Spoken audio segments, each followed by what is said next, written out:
Alright, everybody, so here's the deal. Last time I said that I would go over my game with Alf in the semifinals, and I never went over it. I just blew past it. So here I'm going to show you a bunch of replays and talk through them. So this was the semifinals of the Pantheoner Long Turns tournament that I had going on, and so I'm at the bottom. I've got Hanging Gardens, and Alf has the Appian Way. And then Alf takes a gray card as the starting card. Not really what I would have chosen as a first card, so I'm glad that they didn't take the yellow card. I think yellow card's a stronger move in the beginning, and that's important to realize. Is a person a gray type of person, or are they a yellow type of person? And it could be different. Maybe Alf only picked that because they have Great Lighthouse and Statue of Zeus, but definitely something important to note. Obviously, you take the Tavern, especially in expansions when gold is very important to have. You need that money to get the gods for Pantheon, and I'd assume for the Senate as well in the expansion that's not in play here. But Pantheon for sure, you're gonna need it. And then Alf now knows that green god, the green and the gray gods, those are the important ones. Mesopotamia and Egypt, respectively. Like you want those ones. You want to know where Ra is with Egypt, and all the green gods are pretty interesting with their own strategies with that. So as we're moving through it, I feel like I was lucky getting these yellow cards. I'm missing Brick, which I don't really care too much about Brick, and Al's got the monopoly on Brick. These two cards could be the Brick Reserve. I don't remember in this game, but you already know that I make it to the finals, so you might know how this one ends with a single elimination tournament. All right. Then Alf uses their only extra turn so that they're able to go again, meaning like they were first player. I don't even remember who started the game, but um, I mean, it doesn't matter. Like they use Appian Way to get an extra turn, and then they go again. That means they're first player. So first player has that advantage that they can use an extra turn and start the next stage, as long as the military pawn nothing happened with the military pawn moving there. And neither of us are going military at all. We're better than that. Um, okay, and then I guess I go and grab Law real quickly, and I didn't even talk about it, but I took Raw and took Mausoleum from my opponent. I didn't want them to take Raw from me. Raw being in Pantheon, I think leads a lot of players to uh, build their wonders even earlier than normal. Even good players just build their wonders because they're afraid of losing a good wonder to Raw, and they're thinking, well, might as well not worry about that. All right, let's see here what we got. Okay, so I end up building Mausoleum so that I can get a third science symbol. I need 6 to win, and that's how my main strategy goes, at least. And I think a lot of players playing Pantheon, it's like a race for science. But if you can't you block science from them, then it's just a go at it with the lightsabers. Can't use the force anymore. Which that's always exciting when that it comes down to that. You do a little military fight at the end, or it comes down to points at the end. Um, all right. Let's see now. Did I guess my opponent discarded a card that I would have needed for a science symbol there to have that fifth science symbol, the pharmacy or the dispensary, one of the two. Um, I take the gray papyrus, and then my opponent starts working on points because they're thinking that the game's either going to end in points or it's going to end in science. And then they've got strategy, so they're prepared for in the next stage to see. I still got to choose who started the next stage, so that was not good of my opponent to place um, the military pawn right there. I think you probably want to leave some leeway for the opponent to maybe go military and make use have initiative in the third age, but whatever. My opponent really starts pushing me in military here. They probably were thinking to just get that shield out of the way because they wanted to win in military. That's what Alf was thinking. I was thinking that's the right move is push the military agenda right here and points, but try to stop me from getting the last science I need. Not going to work. I end up getting the last science that I needed. And then there we are at 6 of 6 science tokens, only missing the one that they discarded. And having Mausoleum really helps. So, yeah, Mausoleum, very powerful in Pantheon expansion. I think of all the wonders, that's the wonder that got the biggest boost into the next one. So we're going to run through the next one really quickly, and this is between Popsito and myself. This is the finals, and you all don't know who won this one, so we'll just see. Which ones do I pick? Do I go a double military and try to push them in military and hurt their economy? Would have been interesting, but nope. Just really like the Great Library. I don't see law out there. I think that it has potential for some really good stuff. So I didn't want to mess around with taking a bunch of military when there's a good chance that I could draw law with the Great Library. You could even build it, then unbuild it, then build it again with Anubis. So Great Library, just like Mausoleum, gets a little bit of a boost. Maybe not as much as Mausoleum does, but still gives it a little bit of a boost. All right, so, but enough talking general strategy. What's going on in this game? So, my turn, I end up taking another science. Plopsito lets me take a lot of science, I remember, in this game. Plopsito already has given me 2 science, but I have no economy at all. My wonders are very expensive. I got Great Library and the Pyramids costing 13. Okay, and then yeah, everything costs 10 or more. And then I end up taking 3 of 6 science symbols. That's actually pretty useful to have. Then move on to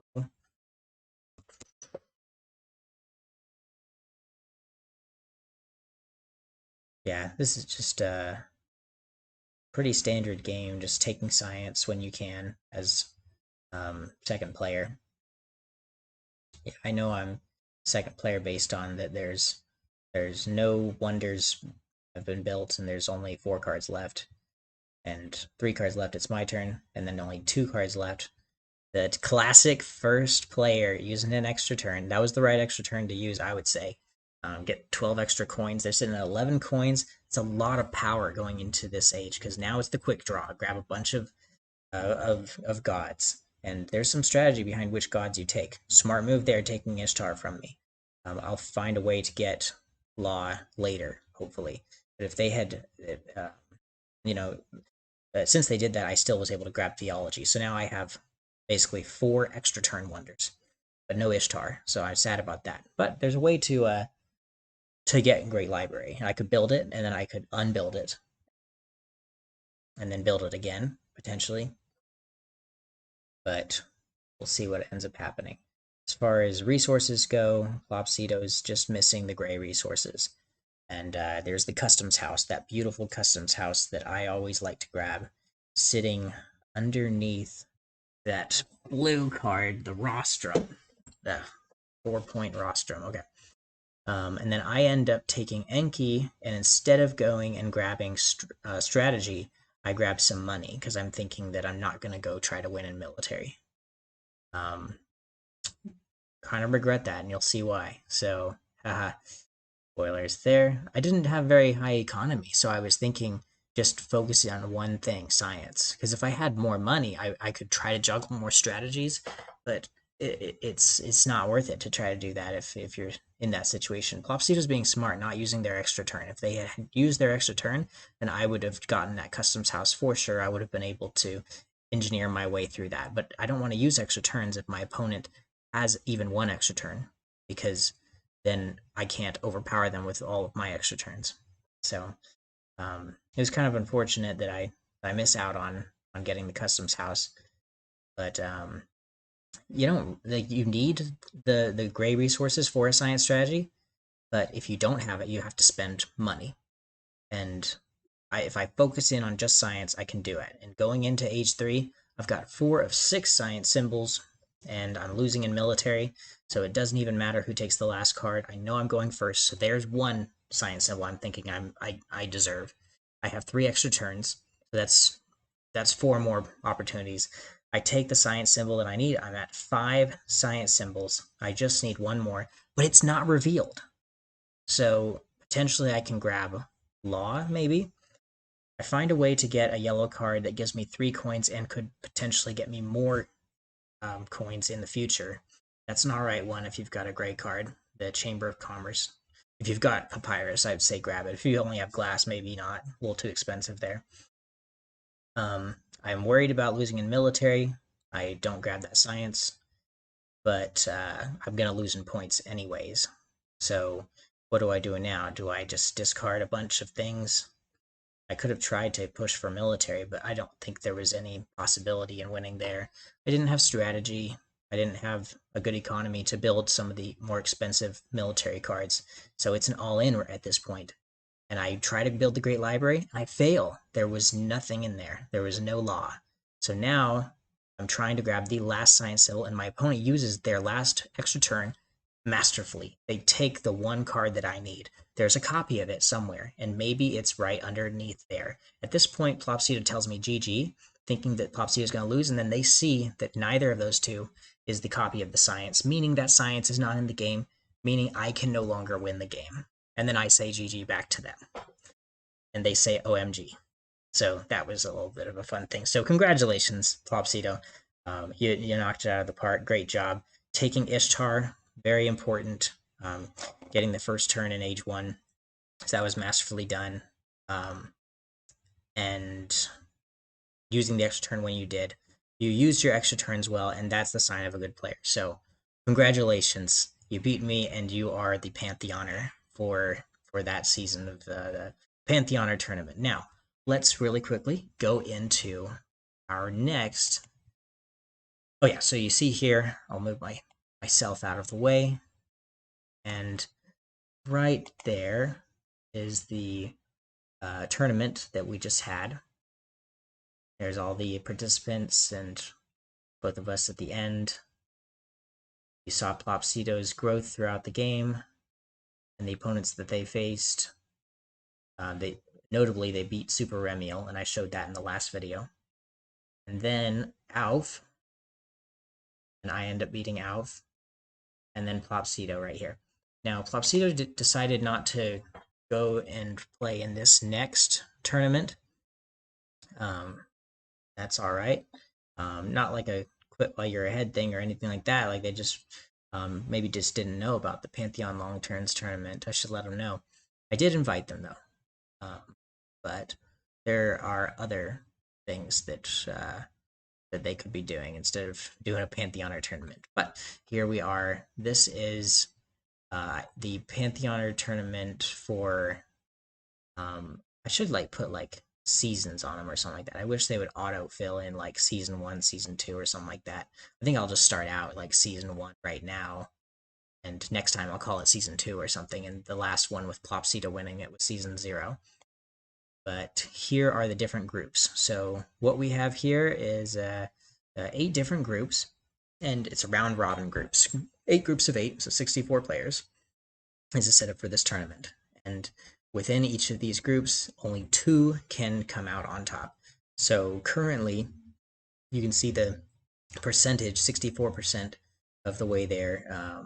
Group 1 is almost done, more than halfway done with their games, playing against each other. At the start of it, you're playing tournament style. You're playing round robin.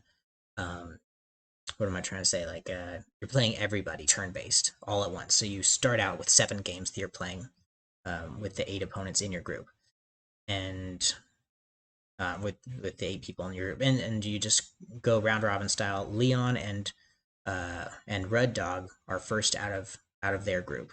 Let's look at the top players. So based on ELO, Leon and Alf are ahead of me.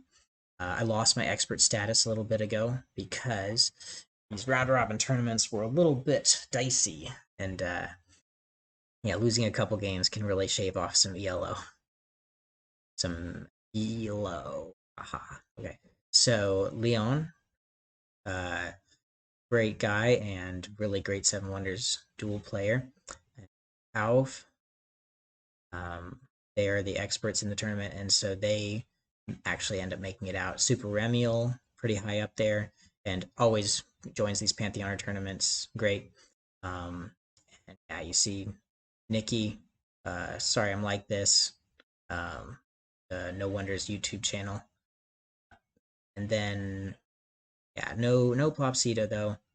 No, I'll just scroll through the different people. My brother was playing. That was fun to watch his games, and he started at 54. You're not allowed to play in a tournament unless you're invited.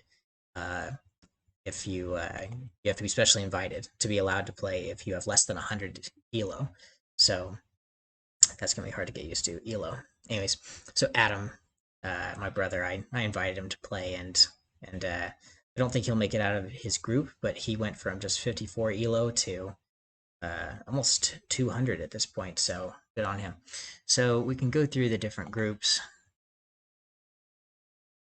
Here's how the games turned out with the group one that Leon and Rudog are currently ahead in. See what ends up happening there. I won't look at all of them, but we'll go to Alf's and see. So Leon, you saw, won every single game. Alf lost one of theirs. So let's see, which one did Alf lose?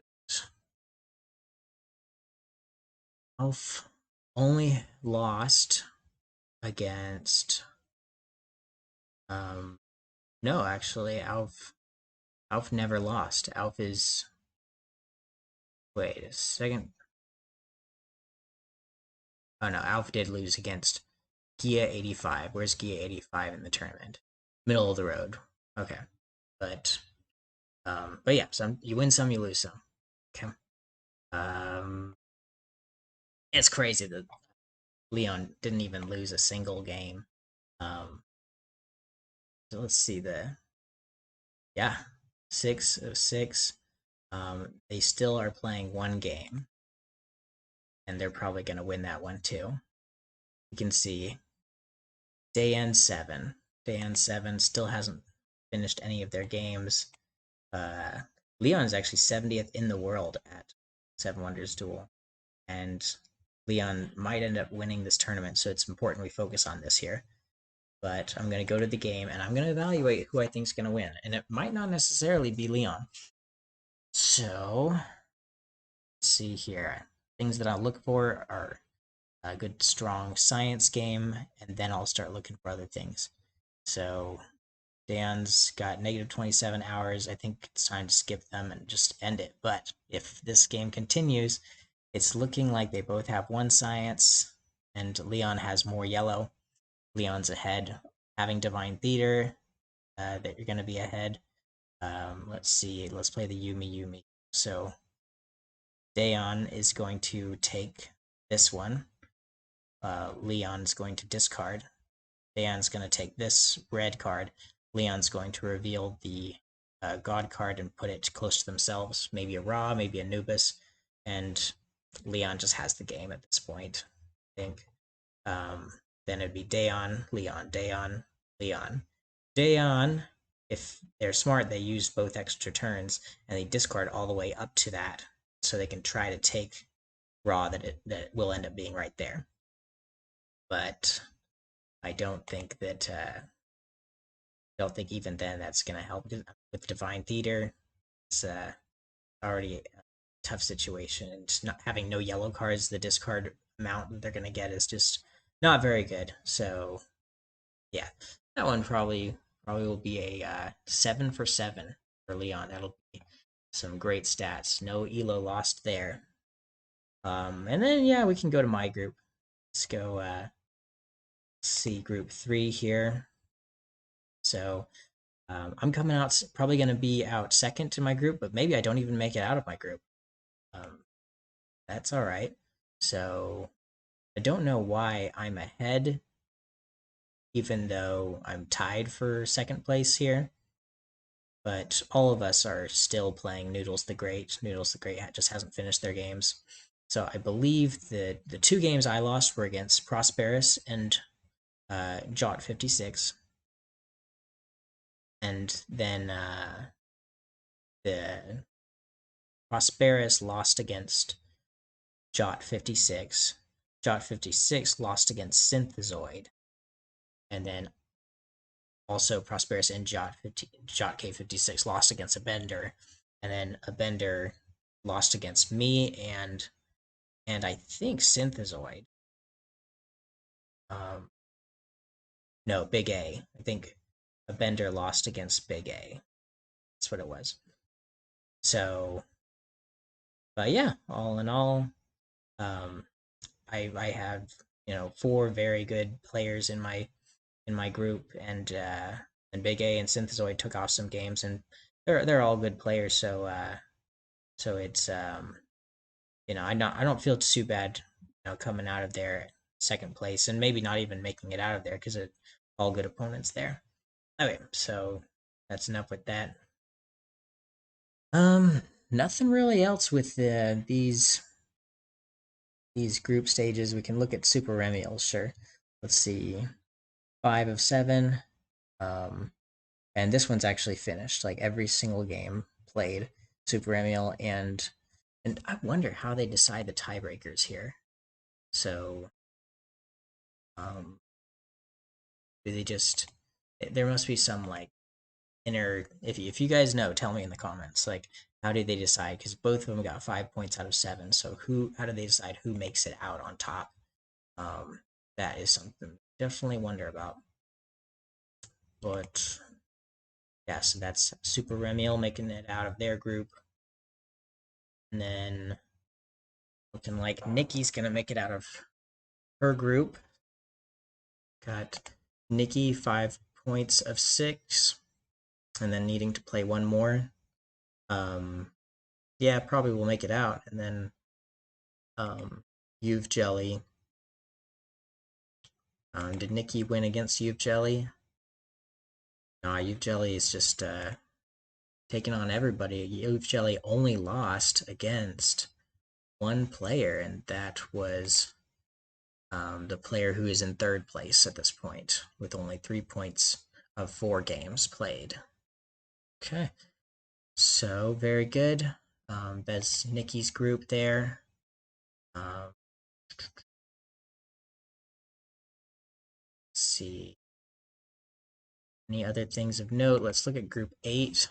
Group 8's fully finished, or almost fully finished. We still have a couple more, but sorry I'm like this is going to... Looks like they're going to make it on top. There's a lot of potential for... There could be a three-way tie for first place, 5 of 7 points. I wonder how they decide these in only a situation where only 2 people can advance from a group. How do they decide? Is it going to be El Reno who gets second place, or John Brady who gets second place? I really don't know. I have a hypothesis, but I'm thinking that it is the person who has the account that they are risking ELO on, playing all these games, the account that is the oldest account. That's the only reason that I could have for justification for it. But I haven't looked at all of these situations to see if that's how they do it. And somebody in the comments tell me how they decide these the tiebreakers. So yeah, this will be pretty awesome moving into the end of this tournament. Because after we finish the group stages, then it's a round of 16. The 2 players who make it out of each of the 8 groups do a little bracket style thing, but only 16 of them rather than as many as that I put right here.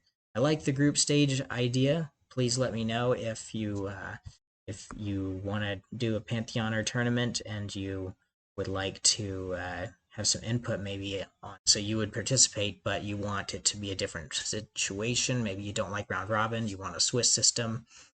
I want something in the beginning. So like round robin worked here to separate the different players. Like make it only like 2 of 8. 25% or less, making it to the next stage, and then in the next stage, then it becomes single elimination. I think that's fair, because to get knocked out really early just because you saw some of the players, top players, having 5 of 7 points.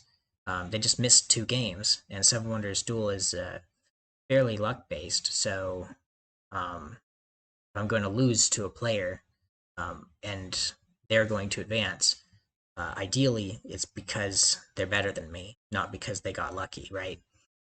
And so the idea would be you only let the players who win enough games in the beginning stages to make it onto the group stages, or to make it from the group stages to that round of 16. But yeah, let me know if you have any comments on how to do that better. Round robin, Swiss system. I'm open to any of the options that Board Game Arena has, really. Anyways, thank you so much for watching. That's the overview of last time's Pantheoner Tournament and going into this one. Good luck, players, and have a great rest of your day if you're watching. Thanks. Bye.